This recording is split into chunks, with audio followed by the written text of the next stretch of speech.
देशातलं सर्वोच्च न्यायालय म्हणजेच सुप्रीम कोर्ट आणि त्या न्यायालयाचे प्रमुख म्हणजे भारताचे सरन्यायाधीश. सरन्यायाधीशांनी 14 जुलैला कॉमेडियन समय रैना याच्याबाबत अतिशय कठोर टिप्पणी केली. त्यांनी म्हटलंय की समय रैनानं न्यायालयाची दिशाभूल करण्याचा प्रयत्न केलाय, असं मांडण्यास आम्हाला कोणतीही आता अडचण वाटत नाहीये.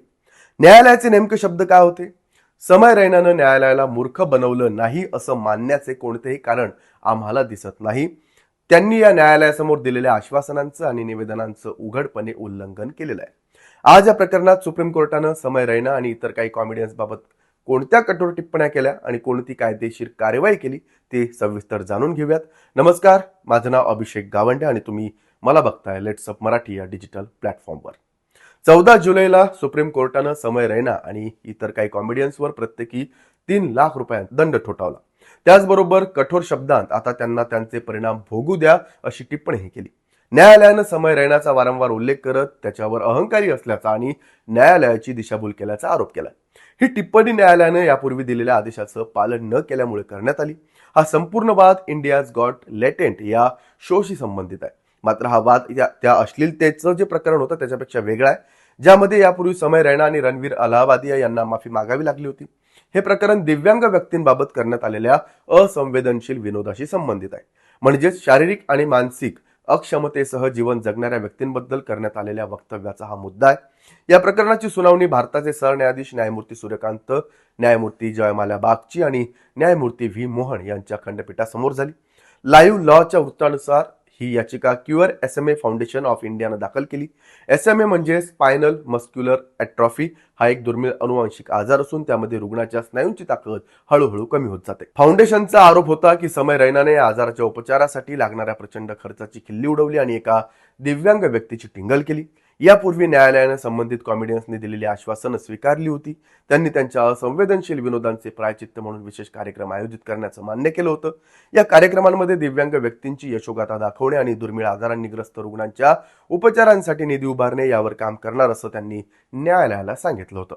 त्याचबरोबर त्यांच्या पॉडकास्ट किंवा शोमध्ये दिव्यांग आणि दुर्मिळ आजार असलेल्या व्यक्तींची टिंगल केल्याबद्दल बिनशर्त माफी मागण्याचंही त्यांनी मान्य केलं. मात्र मंगळवारी न्यायालयाला सांगण्यात आलं की पूर्वीच्या आदेशानंतरही समय रैनानं ना क्युअर SMA फाउंडेशनशी संपर्क साधला ना SMA ग्रस्त कोणत्याही व्यक्तीशी. त्यावर न्यायालयानं पुन्हा कठोर शब्दांत भावना व्यक्त केल्या. समय रैनानं न्यायालयाला मूर्ख बनवलं नाही असं मानण्याचं कोणतंही कारण आम्हाला दिसत नाही. त्यांनी न्यायालयासमोर दिलेल्या आश्वासनांचं उघड उल्लंघन केलेलं आहे. न्यायालयानं हेही नोंदवलंय की समय रैनाने या कामासाठी हा उशीर का होता याचं समर्थन करत कंप्लायन्स ॲफिडेव्हिट म्हणजेच आदेशाचं पालन केल्याचे प्रतिज्ञापत्र दाखल केल्याचा दावा केला. मात्र न्यायालयाच्या नोंदीत असे कोणतेही प्रतिज्ञापत्र नव्हते. त्यावर न्यायालयानं म्हटलंय की काल प्रतिज्ञापत्र दाखल केलं असं सांगून गैरवर्तन अधिकच वाढल्याचं दिसतंय. सुनावणी दरम्यान SMA फाउंडेशनच्या वतीनं वकील अपराजिता सिंह यांनी सांगितलंय की समय रैनानं कधीही फाउंडेशनशी संपर्क साधला नाही. त्यांनी असंही म्हटलंय की मला समजत नाही की ते कसले युवा आयकॉन आहेत, तरुण त्यांना आदर्श मानतात, हीच गोष्ट मला अस्वस्थ करते. यावर सॉलिसिटर जनरल तुषार मेहता यांनी उत्तर दिलं की आपल्या तरुणांकडे यापेक्षा चांगले आदर्श आहेत. सरन्यायाधीशांनी त्यावर टिप्पणी करत म्हटलं, हे स्वतःलाच आयकॉन घोषित करणारे लोक आहेत. सॉलिसिटर जनरल यांनी न्यायालयाला हेही सांगितलं की समय रैनानं नुकताच इंडियाज गॉट लेटेंट सीझन 2 सुरू केलाय. त्यांनी म्हटलं की जर त्यांनी SMA फाउंडेशन किंवा पीडितांशी संपर्क साधला नसेल तर तो त्याचा अहंकार दर्शवतो. मेहता यांनी कॉमेडियन्सनी त्यांच्या प्रतिज्ञापत्रात डिसेबल्ड पर्सन हा शब्द वापरल्याबद्दल आक्षेप घेतला आणि त्याऐवजी स्पेशली एबल्ड पर्सन हा शब्द वापरण्याचा आग्रह धरला. दोन्ही बाजूंचे युक्तिवाद ऐकल्यानंतर सुप्रीम कोर्टानं सुरुवातीला 10 लाख रुपयांचा दंड ठोठावण्याचा विचार व्यक्त केला. मात्र नंतर सर्व कॉमेडियन्सवर समान 3 लाख रुपयाचा दंड लावण्याचा निर्णय घेतला. सरन्यायाधीश सूर्यकांत यांनी आणखी एक महत्वाची टिप्पणी केली. ते म्हणाले, सार्वजनिक जीवनात तुम्ही इतरांचा जितका आदर करता तितकाच आदर तुम्हालाही मिळतो.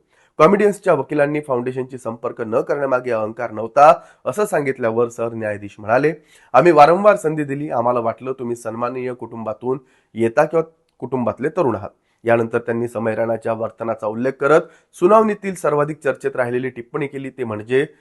ते म्हणाले, यांना वाटतं की ते देशाबाहेर असल्यामुळे ते न्यायालयाच्या कक्षेबाहेर आहेत. आता त्यांना त्यांचे परिणाम भोगू द्या.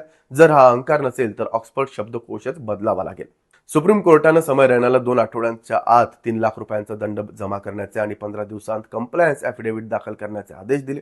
आदेशाचं पालन न केल्यास सक्तीची कारवाई करण्यात येईल असा इशाराही दिला.